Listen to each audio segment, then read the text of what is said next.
Greetings digital ladles and joystick jelly spoons. Today on Kohigh Mathy's YouTube channel we're winding back the clock to a time when pixels were big but hairdos were bigger. Join us as we venture into the vaults of yesteryear, exploring the monumental milestones of video games gone by in this month's Retro Roundup.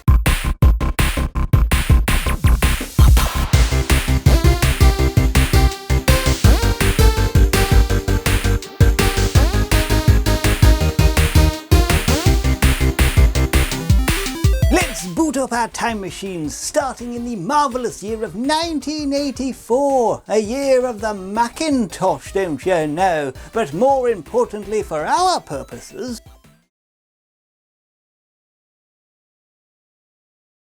iRobot takes players through a series of three-dimensional stages where the abstract landscape is composed of coloured rectangular platforms. Above all looms Big Brother's evil eye atop a pyramid, periodically opening and closing to observe the robot's movements. To destroy it and clear stage, the droid must deplete the eye's shield by walking over tiles to change their colour. Some platforms will require jumping in order to reach, but unfortunately this violates Big Brother's strict anti-jumping laws. All jumps must be executed whilst the eye is closed, or the poor droid will be executed instead.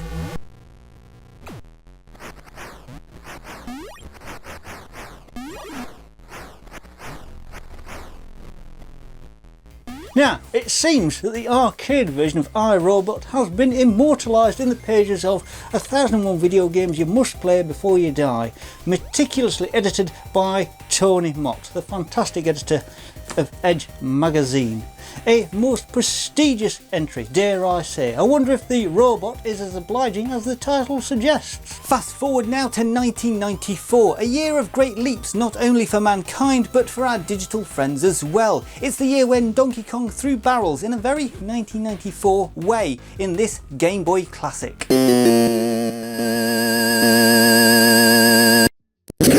Donkey Kong, also known as Donkey Kong 94, is a puzzle platform game released for the Game Boy, developed by Nintendo and Pax Softnica. It's published by Nintendo, and the game is loosely based on the 1981 arcade game Donkey Kong and its sequel Donkey Kong Jr. In-game, players control Mario, who must rescue Pauline from Donkey Kong, with both characters sporting new designs.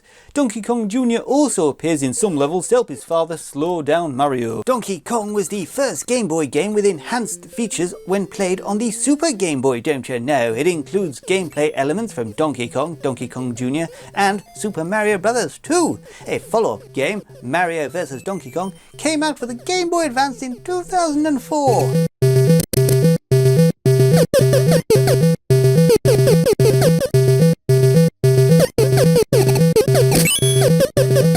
That we covered in last month's Retro Roundup, you know, so go and have a shufty at that if you've not already. Now, I have a delightful bit of gaming trivia that twinkles with technological wonder, for behold the very first Game Boy game that was specially adapted for the grandeur of the Super Game Boy, and what a spectacle it is when played on this marvellous machine instead of the usual bleeps and bloops that one might expect.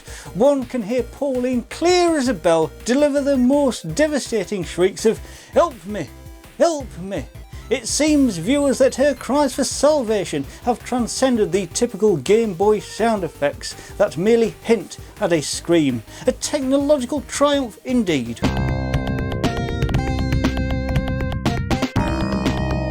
Dragon, the Bruce Lee story, a fighting video game developed by Virgin Interactive. It is based on the 1993 film of the same name, which tells a semi-fictionalized story of Bruce Lee's life. In the game, players control Bruce Lee through various stages set in different periods of his life, battling his enemies. Originally released for Sega platforms, the game was later adapted for the Atari Jaguar and Super Nintendo Entertainment System, each version having unique changes and additions. The Game Gear and Master System version, also released in 1994, offer a completely different style of gameplay. Upon its release, Dragon, the Bruce Lee story, received mostly negative reviews, with critics pointing out the slow and shallow gameplay, don't you know?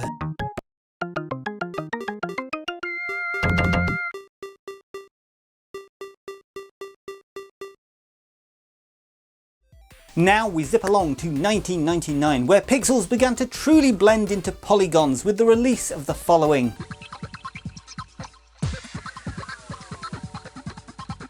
Descent 3, stylised as Descent Squared, is a first-person shooter game developed by Outrage Entertainment and published by Interplay Entertainment. It was released for PC and is the third game in the Descent series, following Descent 2. The game is set in the solar system, where players take on the role of a material defender, a mercenary who helps out the Red Acropolis research team stop robots infected by an alien virus. Unlike typical first-person shooters of the time, players control a flying ship that can move and rotate in any direction, offering 6 degrees of freedom. Descent 3 includes a single-player campaign, an online multiplayer mode with 8 different game types, and the game features both indoor and outdoor environments thanks to a hybrid engine combining portal rendering and terrain simulation. Descent 3 received positive reviews, don't you know? Critics praised its graphics, enemy AI and outdoor environments. An expansion pack, Descent 3 Mercenaries, was released in 1999, adding new missions, multiplayer maps and a level editor. The game was later ported to Mac OS and Linux platforms.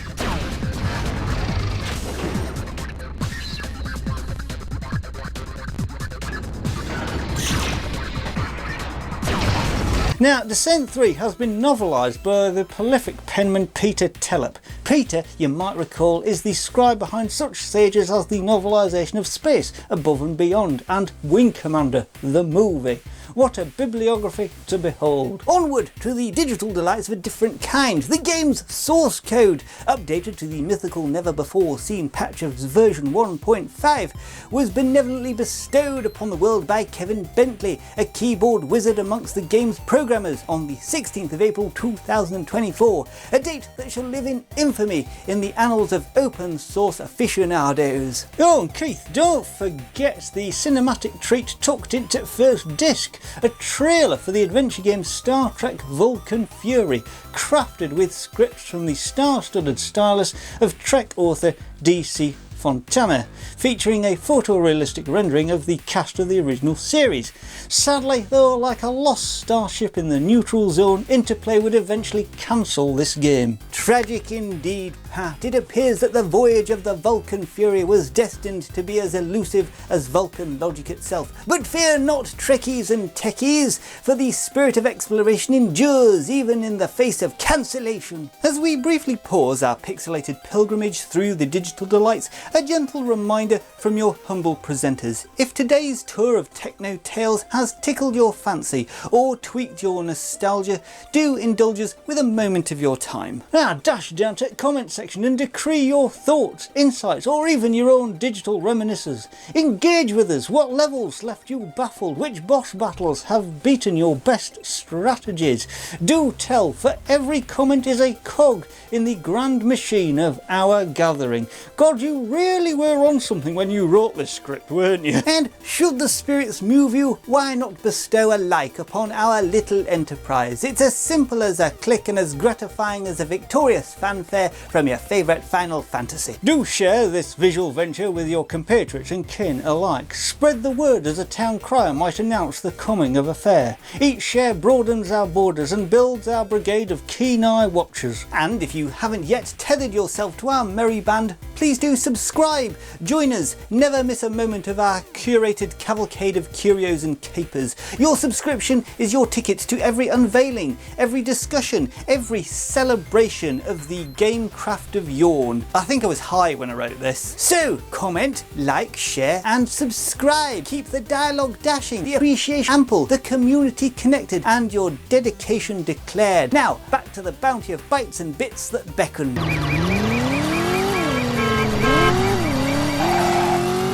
Driver, subtitled You Are the Wheelman in North America, is an action driving game and the first in the Driver series.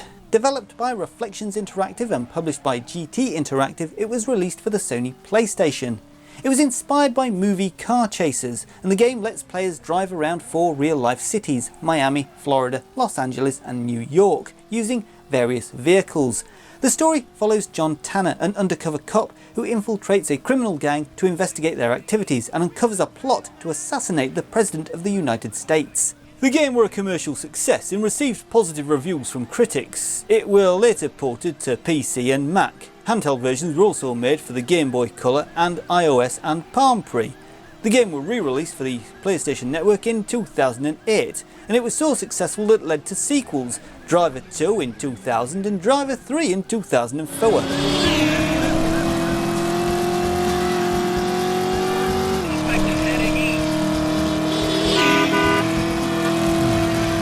Driver features in the esteemed tome 1001 video games you must play before you die, diligently compiled by Tony Mott, a volume that promises endless nights of pixelated adventure. And what's this? A bit of star-studded sparkle gracing the game's advertising? Antonio Fargas, renowned for his iconic role as Huggy Bear in the swaggering 70s spectacle Starsky and Hutch, lent his cool to the campaign for Driver, and it seems that life and art do enjoy a healthy chuckle together, as Starsky and Hutch was partially the inspiration for the game's creation. Moving on to 2004, we shift gear and steer straight into the high-octane world of Driver 3. Here, aficionados of automotive antics could band together, battling not just the law, but the ever-menacing map boundaries and physical glitches. It's like a global joyride, but with more getaway cars and fewer T-brakes.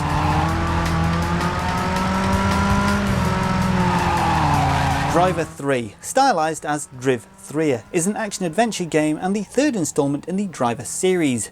Developed by Reflections Interactive and published by Atari, it was released for the PlayStation 2, Xbox and mobile phones in 2004, with a PC and Game Boy Advance version coming out in 2005.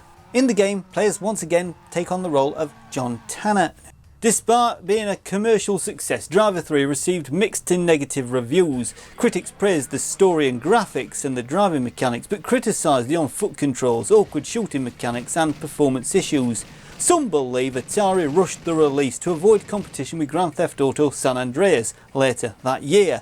Planned ports for the GameCube and N-Gage were cancelled, and the game was followed by Driver Parallel Lines in 2006 and a direct sequel, Driver San Francisco, in 2011.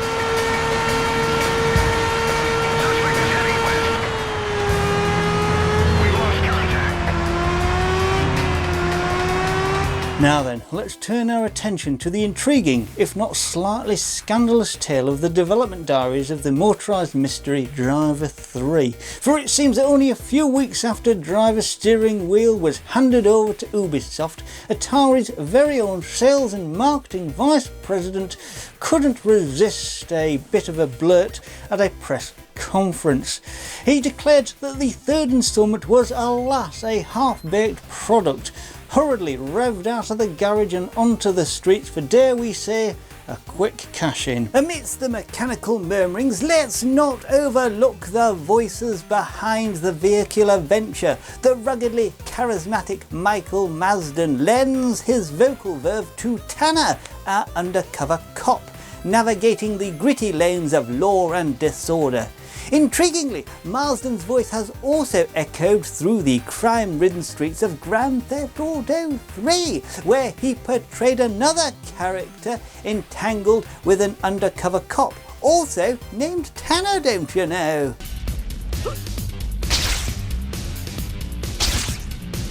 Spider-Man 2, an action-adventure game based on the film of the same name. It is a sequel to the 2002 game Spider-Man, which is also based on its respective film. Released for the PlayStation 2, GameCube, Xbox, PC and Game Boy Advance with N-Gage and Nintendo DS versions later that year, a PlayStation Portable version also came out in 2005, and the Game Boy Advance version was re-released in 2005 as a twin pack with the 2002 Spider-Man game. Additionally, a tie-in game called Spider-Man 2 Activity Center was released later in 2004. Published by Activision, the console version was developed by Treyarch, while other versions had different developers and varied significantly. The game follows the film's plot quite closely, but adds some extra scenes and characters not in the movie. Set 2 years after the events of Spider-Man, it shows Peter Parker struggling to balance his personal life and his responsibilities as Spider-Man. When Dr. Otto Octavius, Peter's mentor, becomes the villain Doc Octopus after an accident, Spider-Man must stop him from recreating a dangerous fusion power experiment. Tobey Maguire, Alfred Molina, Kirsten Dunst and J.K. Simmons, PSP version only, reprise their roles from the film, while Bruce Campbell narrates the whole game. The console version received positive reviews, don't you know? Praise for its realistic Manhattan setting and web-swinging mechanics. It's often considered one of the best superhero games of all time and is credited with helping revolutionise the open-world genre. The handheld versions received mixed reviews, whilst the PC version was negatively received. The game was followed by Spider-Man 3 in 2007, based on the film of the same name, don't you know?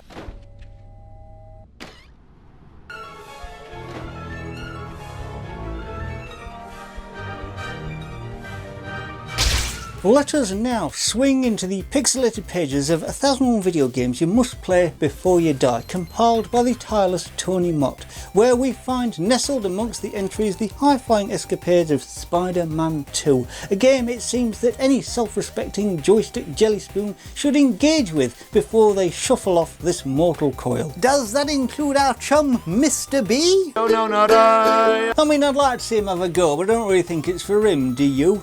However, we can cast our web further, for it appears not all was smooth with the digital depiction of Dame Kirsten Dunst, Hollywood's own damsel.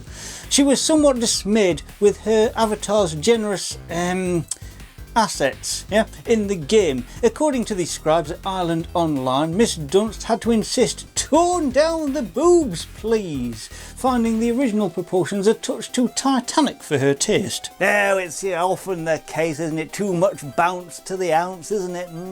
Indeed, Keith. Now, let's amble down the bustling byways of New York within the game, where pedestrians are not merely scenery, but a source of comic relief. Every so often one might hear a passerby murmur, "Luckily, no one knows my secret identity," hinting at hidden heroics beneath their humdrum exterior. Amidst the clamour of an armed car robbery, a bold security guard might lament, "If I could just reach my utility belt," a nod of course to the well-equipped waistline of our favourite caped crusader. Hang on a minute, in EDC?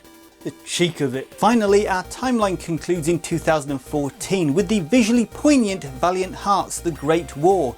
Here, video game fans got to traverse the torn landscapes of World War I in an adventure that was as heart-wrenching as it was beautifully crafted. Oh, the uniforms! To think one could don such sombre attire whilst delving into the depths of human history. After the assassination of Prince Franz Ferdinand of the Austro-Hungarian Empire. Valiant Hearts: The Great War. A puzzle adventure game developed by Ubisoft Montpellier and published by Ubisoft. It was released for PC, PlayStation 3, PlayStation 4, Xbox 360 and Xbox One. Set during World War I, the game follows 4 characters who help a young German soldier find his love. Weaving a story of survival, sacrifice and friendship, players solve puzzles by interacting with various objects and people, often assisted by a dog named Walt. Collectible items in each chapter reveal historical facts about the war. The development team aimed to help players remember World War I during its centenary in 2014. Instead of creating your typical war game or first-person shooter, they focused on the experience of soldiers from both sides. To ensure historical accuracy, the team listened to first-hand accounts, read soldiers' letters and visited wartime trenches in France, drawing inspiration from old LucasArts adventure games and titles like The Cave. They created a puzzle game using the UbiArts framework, previously used in Rayman Legends. Upon its release, Valiant Hearts: The Great War received generally positive reviews. Critics praised its themes, visuals, animation and music, and appreciated how it taught players about history. However, opinions on the game's story and gameplay are mixed. The game was nominated for several end-of-year awards, including Best Narrative at the Game Awards in 2014. Ubisoft later released the game on additional platforms, including iOS, Android, Nintendo Switch and Google Stadia, don't you know? A direct sequel, Valiant Hearts Coming Home, were released in January of 2023 on Netflix's game library for iOS and Android. It was then released in March of 2024 for the Nintendo Switch, PlayStation 4 and Xbox One, and Windows through Ubisoft Connect, and later it were released on Steam.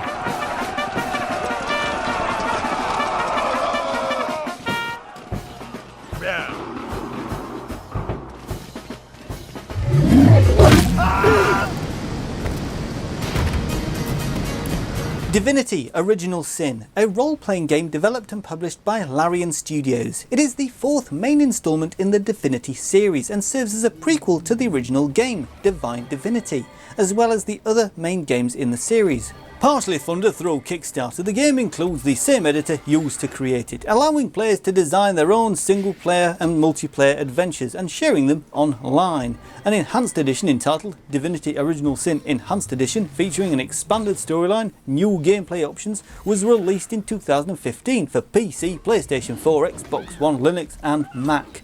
The game received widespread acclaim and critics praised it for the modernisation of the RPG genre.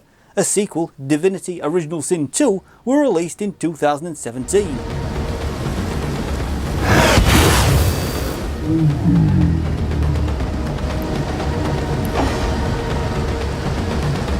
As we cast our gaze upon Divinity Original Sin, a gem in the gaming trove, which just before the enchanted sprinkle of its enhanced edition launched in 2015, achieved the monumental milestone of 1 million copies sold worldwide. A feather in the cap for Larian Studios indeed, as this was their fastest selling title at the time. 500,000 copies flew off virtual shelves in the mere first 3 months of its release. A mere 10% of these copies were peddled in retail, whilst a vast expanse of this digital dominion was conquered via Steam. That's according to the grand architects of Larian Studios. As we power down our gaming time machine, remember that these titles are just peaks of the vast digital mountain ranges, each year brimming with bits and bytes of nostalgia waiting to be re-explored. So grab your controllers and prepare to embark on journeys old but gold. Subscribe, like and comment with your own memories of these classic games as we continue to dig through the treasure trove of retro gaming. And don't forget, chums, keep your thumbs nimble and your screens bright. Until our next pixelated adventure, we here at the Orbital Broadcast Bunker are reminding you to save often and game on. Cheerio, see you soon.